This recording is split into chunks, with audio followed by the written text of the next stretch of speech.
Di saat angka pengangguran meningkat, ribuan buruh asal Tiongkok justru menyerbu Indonesia. Mereka datang ke beberapa daerah untuk mencari pekerja di tanah air. Mereka datang hanya berbekal visa wisata.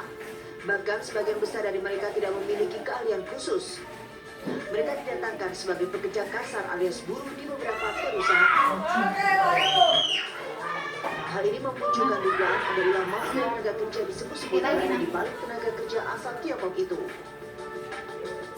Perjanjian kontrak ekonomi antara Indonesia dan Tiongkok itu secara tidak secara sama-sama, kalau saya bisa mengatakan, ada bonceng uang klausul itu tenaga kerja. Jadi ketika modal diberikan oleh pemerintah Tiongkok, ternyata dalam klausul itu ada memberikan kesempatan kepada negara Tiongkok untuk membawa tenaga kerjanya ke Indonesia. Kita melihat banyak sekali pekerja-pekerja Tiongkok sudah masuk ke Indonesia dengan tanda kutip dengan berbagai cara. Gencarnya serbuan tenaga kerja asal Tiongkok ke dalam negeri seiring makin mesranya hubungan Joko Widodo dengan pemerintahan Xi Jinping. Apalagi sejumlah nota kesepahaman memang sudah ditandatangani demi mengikat janji kerjasama dua negara. Kerjasama itu meliputi bidang transportasi, maritim, dan antariksa, hingga kerjasama bidang industri dan infrastruktur.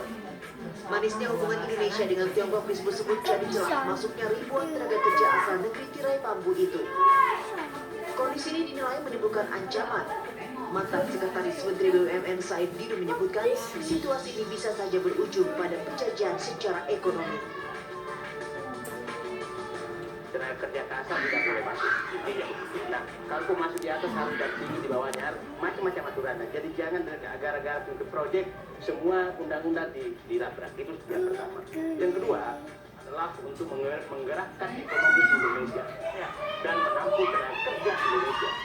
Bukan menggerakkan ekonomi negaranya dia dari Indonesia dan menampung tenaga kerja dia di Indonesia. Itu prinsip yang sangat.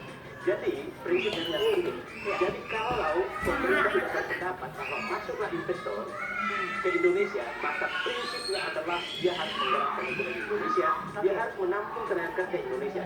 Kalau dia sudah tidak mau itu, maka itu bukan investor namanya, tapi adalah penjajahan ekonomi yang masuk ke Indonesia. Ini serius ya, ini serius. Oke. Sementara itu, Menteri Tenaga Kerja Hanif Dakiri membantah adanya isu serbuan tenaga kerja asal Cina yang masuk ke Indonesia. Sejauh ini 21.000 orang dari hampir 74.000 tenaga kerja asing yang masuk ke Indonesia memang berasal dari Cina. Namun semuanya adalah tenaga kerja legal dan memiliki izin. Bahwa pemerintah itu memiliki skema pengendalian yang jelas untuk tenaga kerja asing. Ini kalau kita berbicara mengenai tenaga kerja, sehingga jumlah tenaga kerja maupun jabatan-jabatan yang diisi mereka dalam setiap tahunnya ini masih tolerable, kira-kira begitu.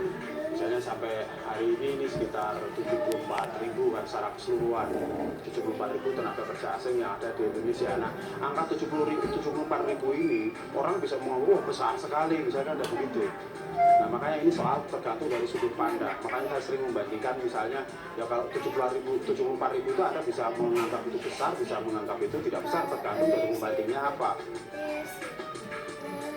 Serbuan tenaga kerja asing yang hanya menjadi buruh di Indonesia sudah selayaknya menjadi perhatian pemerintah. Jika tidak, bukan mustahil anak bangsa tak bisa bekerja di tanah airnya sendiri karena lapangan pekerjaan sudah diambil alih tenaga kerja asing. Tim TV One mengatakan. Pemirsa, Presiden Joko Widodo menegaskan